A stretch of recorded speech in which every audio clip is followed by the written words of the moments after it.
This is NTD Evening News.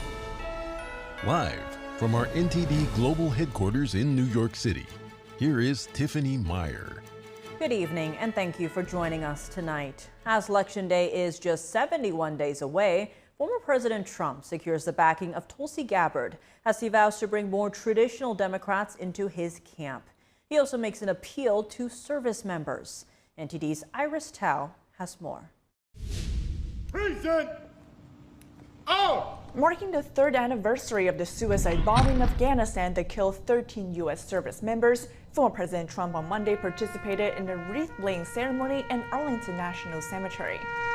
With him were two Marines who were injured in that attack. One was paralyzed and now in a wheelchair, and one lost his right arm and left leg. And because of that event, we did so badly that Russia went in and invaded Ukraine. Israel was attacked, as you know, on October 7th. People don't respect us. Speaking later in Detroit to the National Guard Association, Trump vows to quickly end the war in Europe and avoid a World War III. He also unveils a formal endorsement from former Congresswoman and DNC Vice Chair Tulsi Gabbard. The Iraq War veteran ran for president in 2020 before leaving the Democratic Party in 2022. If you cherish peace and freedom as we do, I invite you to join me in doing all that we can to save our country and elect President Donald J. Trump. Trump saying traditional Democrats are supporting him further frames this election as This fight is no longer between Democrats and Republicans. This is a fight between communism and freedom. But the Harris campaign is taking aim at Trump for questioning if he should stay in the September 10th debate on ABC News. While the Harris campaign is accusing Trump of trying to quit, Trump on Monday responded by saying he's fine with having the mics on throughout the debate, a change of rules proposed by the Harris camp. Rules, I don't know. It doesn't matter to me. I'd rather have it probably on, but the agreement was that it would be the same as it was last time. In that case, it was muted. This week, Trump will campaign in Wisconsin and Pennsylvania, while Harris will do a bus tour in Georgia before a rally in Savannah. Reporting by Iris Tao, NTD News. Vice President Harris also released a statement today on the third anniversary of the Afghanistan withdrawal. She mourned the fallen U.S. service members while saying the administration made the courageous and right decision to end America's longest war. That's as polling averages are showing Harris and Trump neck and neck. NTD's Jason Blair brings us the latest. According to the most recent national poll averages by Real Clear Politics, Vice President Kamala Harris is leading former President Trump by 1.5 points. About a month ago, national poll averages were showing Trump leading President Biden by just over 3 points.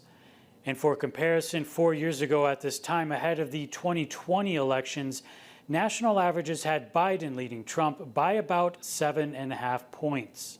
And in 2016 at this time, Hillary Clinton was ahead of Trump by 5.5 points in national poll averages. The Trump campaign saw a surge in raised funds during the second quarter this year. And the Harris campaign has been reporting some noteworthy numbers as well, since President Biden announced that he won't seek re-election. The Harris team says they have raised $540 million total since July 21st when Biden dropped out. $310 million of that was in July alone, with $82 million during the week of the Democratic National Convention, according to the Harris-Walz campaign. The Trump campaign says it raised $138.7 million in July. And in between April and June, they raised $139 million, with $69 million of that coming from donors giving less than $200, according to the filings. Reporting in Washington, D.C., Jason Blair, NTD News. And the House Bipartisan Task Force investigating the attempted assassination of former President Trump travels to Butler, Pennsylvania. NTD's Washington correspondent Luis Martinez has more details on this story. The bipartisan task force led by Republican Chairman Mike Kelly of Pennsylvania and Democratic ranking member Jason Craw of Colorado visited the site where former President Donald Trump was shot. There's not one person on this conference that's identifying just as a Republican or a Democrat. We're identifying as members of Congress on a task force with a task to restore the faith and trust and confidence the American people have to have in our system. It is so important that this task force has the opportunity to do what we did here, to actually walk these grounds, to see this area, to get an understanding of the physical space and where this security shortcoming took place. And I'll tell you, for many of us, it raises more questions than we came here with. A separate group of Republican lawmakers led by Congressman Corey Mills and Eli Crane held a forum alongside Congressman Matt Gaetz, Chip Roy, and Andy Biggs at the Heritage Foundation in Washington, D.C. The purpose of this hearing is to ensure that we have the ability to ask the questions that are necessary to get transparency on the attempted assassination of President Donald J. Trump in Butler, PA on July 13th. You will see at this stage where I think that criminal gross negligence and purposeful intent will be indistinguishable. The lawmakers questioned a former Secret Service agent and two subject matter experts on potential security failures during the events of July 13th in Butler, Pennsylvania. Former President Donald Trump promised during a rally in Glendale, Arizona, that he would establish a presidential commission on assassination attempts. I will establish a new independent presidential commission on assassination attempts, and they will be tasked with releasing all of the remaining documents pertaining to the assassination of President John F. Kennedy. And they will also conduct a rigorous review of the attack last month. To date, at least 5 Secret Service agents who were in charge of the planning ahead of the July 13th rally in Butler, Pennsylvania, have been reassigned to administrative duties. Reporting from Washington, D.C., Luis Eduardo Martinez, NTD News. Special Counsel Jack Smith today asked an appeals court to reinstate the classified documents case against former President Trump. In an 81-page brief filed with the 11th Circuit Court of Appeals, Smith argued that Judge Eileen Cannon's dismissal of the case lacked a constitutional basis. Cannon had ruled the Justice Department did not have the authority to appoint or fund special counsels like Smith. Former President Trump's lawyers had argued that Smith's appointment violated the Constitution's Appointments Clause. Smith argued that Cannon's decision was, quote, at odds with widespread and long-standing appointment practices in the Department of Justice. It's unclear how long it will take for the appeals court to decide the matter. The National Weather Service says the heat this week could be hazardous. The heat wave now across the Midwest is close to being the hottest all summer. People who are spending a lot of time outdoors or indoors without sufficient cooling could be at a higher risk for heat-related illnesses. NTD's David Lamb has the details. A dangerous late August heat wave continues over the Midwest this week before building into the mid-Atlantic and southeast by midweek, according to the National Weather Service. Iowa and Chicago under excessive heat warnings. Chicago has a high of 96 degrees Fahrenheit on Monday and 98 degrees expected on Tuesday. While states in the central part of America and near Chicago expected to reach extreme risk this week, the danger downgrades to minor risk by the weekend. The combination of high heat and humidity could make it feel up to 105-115 degrees daily, with lows in the mid-upper 70s. NWS expects this to bring a heightened risk of heat-related illness for those without sufficient cooling or spending long times outdoors. Many areas could see their hottest weather of the year during the last days of summer. Luckily, there should be relief in the central and eastern U.S. this week, with temperatures cooling into the 80s and low 90s by next weekend. David Lamb, NTD News. Israel today reportedly launching more strikes at targets in Lebanon. Tensions flared up yesterday after Hezbollah fired hundreds of rockets and drones across the Lebanese border toward Israel in retaliation for the killing of a top military commander last month. Shortly before that attack, Israel launched what it called preemptive strikes against the terrorist group. Sunday's attacks were one of the two sides' largest exchanges after months of clashes. NTD's international correspondent Arian Pazdar has the latest on the situation in the Middle East. Lebanese state media reported that Israeli strikes targeted 2 Lebanese border villages on Monday afternoon. A car was hit and burst into flames in one of the strikes. It was not immediately clear if there were any casualties. This comes just one day after a heavy exchange between Israel and the Iran-backed terrorist group Hezbollah. Hezbollah launched hundreds of rockets and drones at Israel. Israel's military responded preemptively by striking first, using 100 jets to hit military targets in Lebanon, and said it destroyed rocket launchers. Democratic Congressman Josh Gottheimer commented on Israel's response on Monday. There were literally thousands of rockets on the ready from the north, from Hezbollah in Lebanon, and Israel was obviously had intelligence and preemptively stopped it. The situation in Lebanon's capital was tense on Monday, with many feeling uncertain after this latest escalation of tensions. Our only hope is that there will be a ceasefire so that we can be done with war in Gaza and here. But a ceasefire is not guaranteed. Mediators presented the latest terms for a deal on Sunday, but neither Hamas nor Israel agreed. The White House on Monday said that talks will continue in the coming days to find a middle ground. Fighting in Gaza, meanwhile, continues. Israel's military released this footage on Monday, saying it shows troops in the Gaza Strip. They're operating in the city of Deir el-Balah. Israel issued new evacuation orders for the area late on Sunday night. Humanitarian aid staff in Gaza said their operations are being made more difficult because of the ongoing fighting. The humanitarian response here is being completely strangled and limited our ability of what we can do. Aid staff say they hope a humanitarian pause or a ceasefire can be reached soon. Ariane Pastar, NTD News. And this afternoon, a Pentagon spokesperson said that the U.S. was not involved in Israel's preemptive strikes on Sunday. The spokesperson did say that the U.S. helped Israel to monitor Hezbollah's activity, including incoming strikes. It's not clear if Israel told the U.S. about the preemptive strike before it happened. We turn now to the Russia-Ukraine war. Ukraine reported an attack by Russia involving over 100 missiles and around 100 drones earlier this morning. It appears to be Russia's biggest attack against Ukraine in weeks. The barrage began around midnight and continued beyond daybreak. Ukrainian officials say the strikes targeted areas across the country. At least 5 people were killed. The strikes reportedly hit Ukraine's electricity substations, gas compressor stations, and a reservoir near Kyiv. And Reuters says a member of its team was killed in a strike in eastern Ukraine. It could not say if Russia was responsible. Here's the latest from the war. In a statement, Reuters said safety advisor Ryan Evans was killed yesterday after a missile struck the hotel where he was staying. 2 Reuters journalists were being treated in a hospital. One of them was seriously injured. The news agency said it was urgently seeking more information about the attack and working with Ukrainian authorities. Evans was a former British soldier who had been working with Reuters since 2022. He advised journalists on safety around the world, including in Ukraine, Israel, and at the Paris Olympics. He was 38. In a statement, Reuters said, quote, "Ryan has helped so many of our journalists cover events around the world. We will miss him terribly." Ukrainian President Volodymyr Zelensky said the hotel was hit by a Russian missile. He suggested the strike was intentional. A regular city hotel was destroyed by a Russian Iskander missile, absolutely purposefully, in a thought-out way.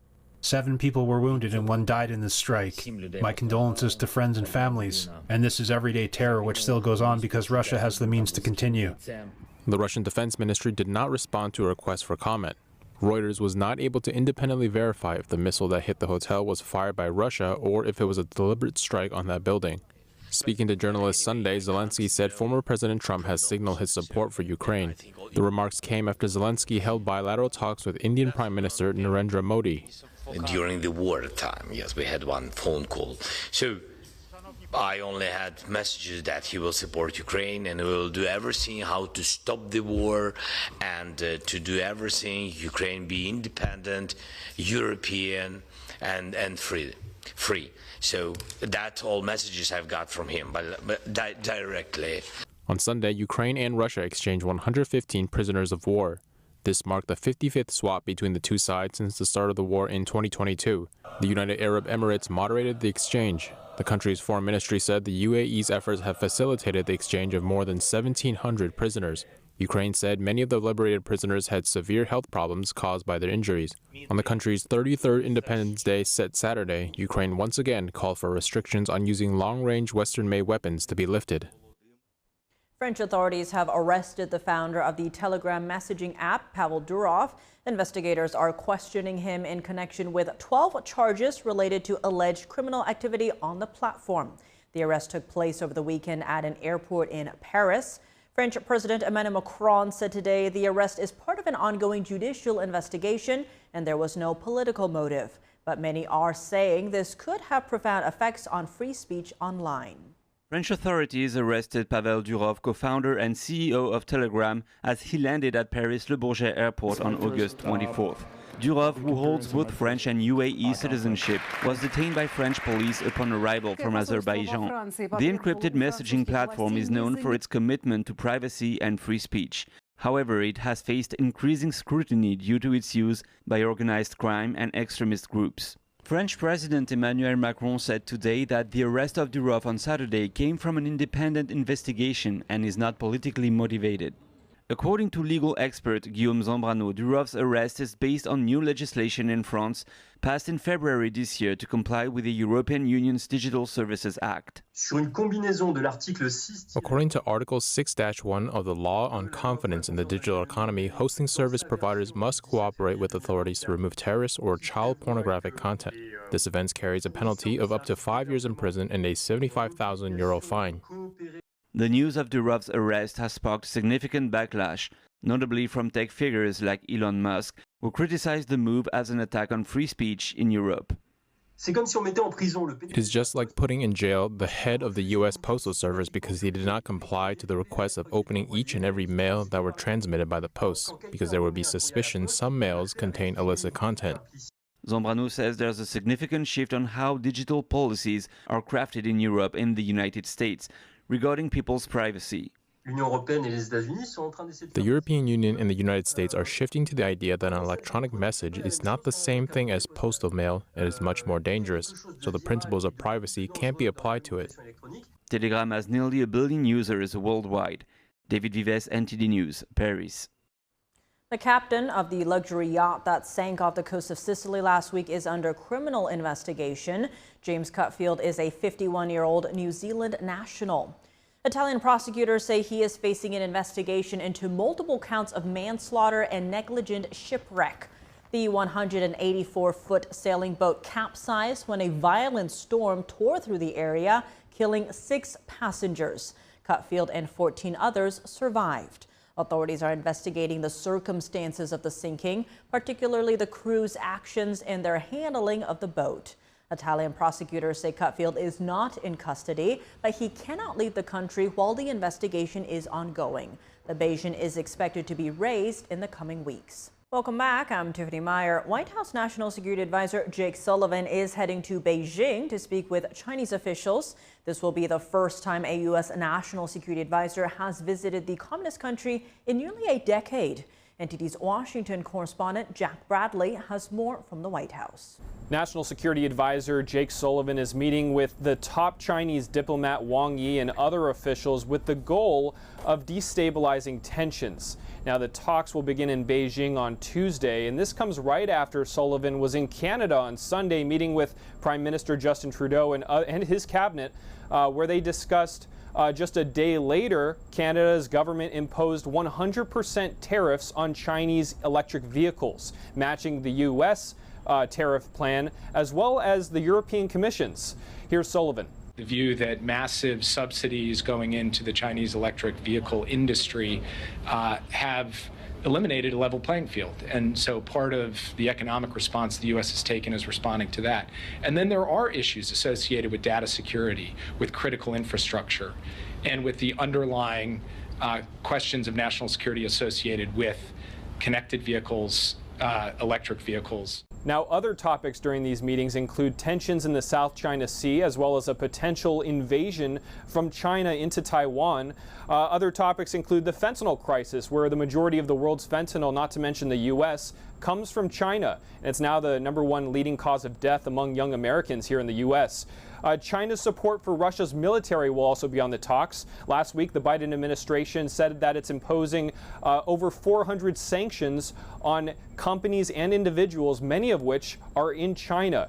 National Security Council spokesman John Kirby said that this meeting has been in the works since October, but a potential Biden-Xi meeting in the future is still unclear. As for whether this lays the tracks for another meeting with President Xi, I just don't have anything specific to point to with respect to that. Now, both Biden and Xi are scheduled to attend the G20 summit in Brazil after the U.S. general election in November.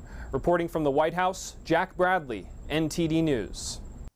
Taiwan is holding exercises to increase readiness and deter a potential attack from China. Taiwanese troops practice launching anti-amphibious landing missiles today. Troops fired wire-guided missiles at floating targets off a beach in Pingtung County. The area of Taiwan's southern tip faces both toward the Taiwan Strait and China and toward the Pacific Ocean. The missiles are among the most effective and popular anti-tank weapons in the world. They are also a key component in what some experts say is Taiwan's best strategy to resist a potential Chinese invasion. Canadian Prime Minister Justin Trudeau is slapping 100% tariffs on Chinese-made electric vehicles. This comes as U.S. automakers call Chinese cars a colossal threat. A 100% tariff on Chinese-made electric vehicles. Canadian Prime Minister Justin Trudeau announced Monday he's slapping substantial tariffs on all imported Chinese electric vehicles, or EVs, and a 25% tariff on Chinese steel and aluminum. Actors like China have chosen to give themselves an unfair advantage in the global marketplace, compromising the security of our critical industries and displacing dedicated Canadian autos and metal workers. Ford CEO Jim Farrell said last month the fitness of Chinese in EVs will eventually wash over our entire industry in all regions. Elon Musk says Chinese car makers will, quote, demolish rivals if there are no trade barriers. They own the market, they're controlling the market. So this is where tariffs might be a benefit until we can catch up. Auto expert Lauren Fix says the Chinese government has subsidized its car makers for a long time, and it's purchased many mines needed to make EVs. China dominates the EV battery supply chain and is the world's biggest EV market. Fix believes China wants to flood the market, put competitors out of business, and then jack up prices. She thinks tariffs may help with this. There is some protectionist to that, but also, it's important to note that if you let the free market reign, people will buy what they can afford and what they want. But if they can't afford it because they don't have jobs, then they're not going to either buy it or they're going to be buying the lower quality and lower priced product. President Biden will raise tariffs on EVs to over 100% this year, up from 27.5%. He says the Chinese Communist Party subsidizes its car makers so much the businesses don't even need to make a profitable product. He calls this an unfair advantage. Canada's tariff on EVs will take effect October 1st. The tariffs on Chinese steel and aluminum take effect October 15th. For more in-depth news from China and analysis on what it means for the West, stay tuned for China in Focus tonight on NTD. A former Verizon employee pleads guilty to collecting intel for Beijing. His targets included India's second-largest IT company and members of a faith group persecuted by the Chinese regime. That's tonight at 9:30 p.m. Eastern on China in Focus. Joining us now to discuss the U.S. withdrawal from Afghanistan is retired Marine Corps Reserves Lieutenant Colonel Tommy Waller, who served in Afghanistan. Waller is the president and CEO of Center for Security Policy. Tommy, thank you so much for joining us. Great to see you again. To begin, today marks 3 years since the chaotic withdrawal from Afghanistan, including the deaths of 13 U.S. service members and around 170 Afghan civilians. As we reflect on the lives lost that day, what is the most important takeaway to ensure something like this doesn't happen again? Yeah, Tiffany, I mean, first of all, I'll just say that my heart goes out to the service members' families who've been lost, not just during the chaotic and I would just say catastrophic collapse of Afghanistan. My heart absolutely goes out to them and to any parent or relative of a service member that died overseas fighting in Afghanistan, Iraq, or any other place against what we used to call terrorists. And to answer your question, Tiffany, you know, what do we need to do to prevent something like this from happening again? And it's a simple answer. You understand your enemy. And that's what we failed to do in all of the wars against, quote, terrorism. Now, President Biden came under fire for his handling of the withdrawal. Now, Vice President Kamala Harris is feeling the heat, with Republicans honing in on her comments to CNN, where she confirmed she was the last person in the room when that decision was finalized. She did issue a statement today saying the administration, quote, made the courageous and right decision to end America's longest war. Now, how important do you see this being to voters as election season ramps up? Yeah, I mean, I think voters, it's a pretty simple message, really. You have the architect, okay? Afghanistan's collapse doesn't happen so extraordinarily poorly just by mere incompetence alone, okay? Think about, how many of these DoD personnel and general officers sat and watched on big flat screen TVs as trucks poured across the border and went to Bagram and carted off all of our military equipment. Not a single officer, high-ranking officer in the U.S. military ever stood up and said, no, this is not good. I refuse to vacate Bagram. No one, right? And that's the political conditions that the Biden administration not just created, but prolonged, what really originated under President Obama, this politicalization of the intelligence community and of the U.S. military. And so that's something that absolutely has to be, these officers at the highest levels of the military must be held accountable.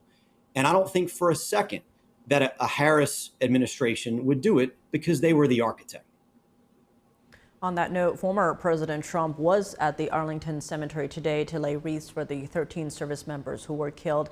Now, he's tying the chaotic withdrawal to Harris, vowing that if he gets back in office, he'll call for the resignation of every single officer responsible for what went down that day.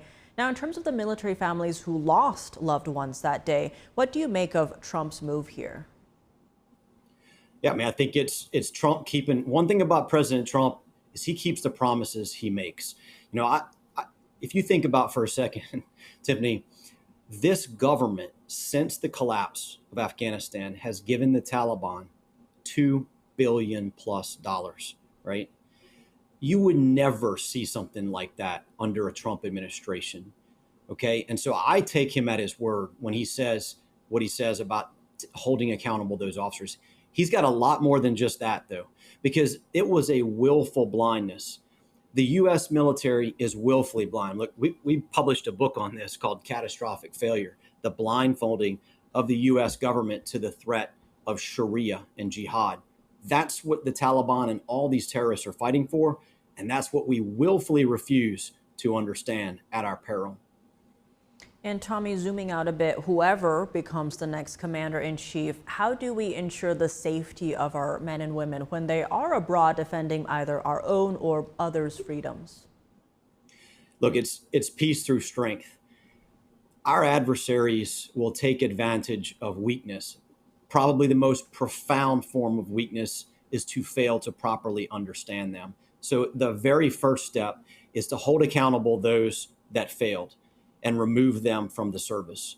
And then to be very, very clear about where we stand, what it is we fight for, right? Our freedom, our U.S. Constitution, which is irreconcilable with the Sharia that these terrorists want to implement. It's irreconcilable with the communism that the People's Liberation Army seeks to defeat us to install. So we just have to understand ourselves, be brutally honest about that and brutally honest about what threatens us, and then be brutal to our enemies on the battlefield. Absolutely brutal. And that's what they'll understand. Tommy Waller, retired Lieutenant Colonel, thank you so much for joining us. Thanks for having me on, Tiffany. More than 30 individuals ransacked a 7-Eleven in Southern California. They made off with thousands of dollars worth of products. Now, an LA councilman is urging the city to allocate more officers and more safety resources to prevent similar incidents in the future. NTD's Christina Corona tells us more. The incident happened around 1:40 a.m. on Saturday when police received several reports of a possible street takeover and a disturbance inside a 7-Eleven. This was near Gaffey and First Streets in the San Pedro neighborhood. Officers arrived and found the 7-Eleven ransacked with the thieves already gone. According to the LAPD, about 30 to 50 people trashed the store, stealing up to $20,000 in food items, $15,000 worth of cigarettes, $500 in cash, cash and $20,000 worth of lottery tickets. Los Angeles Councilman Tim McOsker is now urging the city to increase police presence and safety resources. He shared in a Facebook post, "It's deeply disturbing to me that incidents like these are becoming more common. We need more resources in our 911 operations and increased staffing in the LAPD." He goes on to say, "We could have stopped this at the street takeover before it escalated. That's why we need to expedite hiring in the LAPD. Our officers must be able to respond quickly to prevent these incidents from happening. This 7-Eleven store is usually open 24 hours, but it will stay closed until further notice." In Los Angeles County, Christina Corona, NTD News. A SpaceX Crew Dragon capsule will bring home 2 NASA astronauts who have remained on board the International Space Station for about 80 days. The space agency did a formal review on Saturday to decide whether Boeing's Starliner was safe enough to return home with its crew, or if SpaceX spacecraft would have to step in to save the day. The Starliner vehicle carried astronauts Suni Williams and Butch Wilmore to the space station in early June. It suffered setbacks with helium leaks and thrusters. SpaceX is already scheduled to do a routine mission to the International Space Station carrying 4 astronauts. But the mission will now be reconfigured to carry 2 astronauts on board instead of 4. That adjustment will leave 2 empty seats for Williams and Wilmer to occupy on the flight home.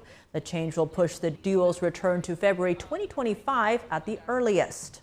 Welcome back. I'm Tiffany Meyer. Americans will mark the unofficial end of summer this Labor Day weekend. That means airports, highways, and beaches will likely be packed. For those people going on road trips Thursday and Friday, the earlier the better. You want to avoid being on the roads during those peak rush hour times, especially the afternoon rush. So between 4 and 7 p.m. are the worst times to be on the roads those days. The TSA expects to screen more than 17 million people, a record for the Labor Day period. AAA says bookings for domestic travel are running 9% higher than last year. International trips are down 4%. According to transportation data provider INRIX, the worst time to drive on Thursday will be between 1 p.m. and 7:30 p.m. Motorists will want to avoid the road on Friday between 2 p.m. and 6 p.m. On Saturday, drivers will want to avoid the 8 a.m. to 11 a.m. window. According to INRIX data, the return trip Monday is expected to be rough all day. And now for your sports news, we're joined by NTD's Dave Martin. Dave, plenty going on today, but let's start in baseball. As the Yankees slugger Aaron Judge hit 2 more home runs yesterday to give him a league high of 51 on the season, is there a sense he could break his own record? I mean, there is now. He has really been on fire lately. I mean, those were his 7 home runs in his last 6 games, 10 in his last 13. He's now on pace for 63 home runs, which would just put him past his previous American League record of 62 set just 2 years ago. It was just part of a Yankees win yesterday. They now have a 1.5 game lead over Baltimore in the AL East. Now back to Judge, the 51 home runs before September. That's the 6th most all time. And of course, September is still a week away, so we could add to it. Now, if you're looking at the MVP race, most have Judge and Kansas City's Bobby Witt as the leaders. But if Judge breaks his own American League home run record, I would think he gets the nod. But there's still, of course, 30 games left to decide this. Well, staying in baseball, there was quite an oddity today as Boston catcher Danny Jansen became the first player to play for both teams during the same game. How did that happen? Well, it happened because today's game actually started back in June. And it was delayed by rain in the 2nd inning on June 26 when Jansen was a catcher for Toronto. Now, Jansen was actually at the plate, fouled off the first pitch when they had to stop the game, bring out the tarps, and eventually delay the game.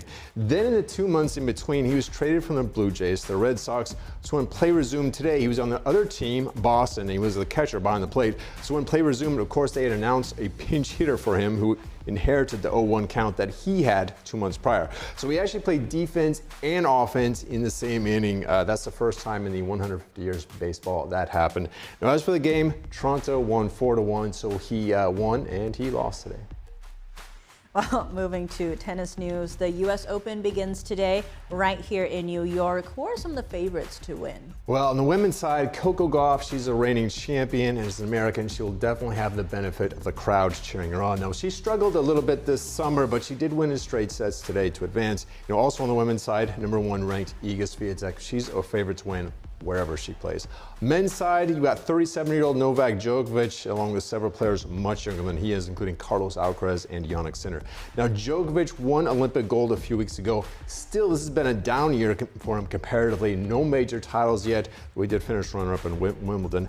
Alcaraz, meanwhile, he's won 4 majors. He's still only 21 years old. If he wins this one or the Australian Open in January, that'll be the most Grand Slam titles before the age of 22. And he has had the upper hand over Djokovic lately, at least until the Olympic gold medal match, that is. But he is my pick to come out on top here.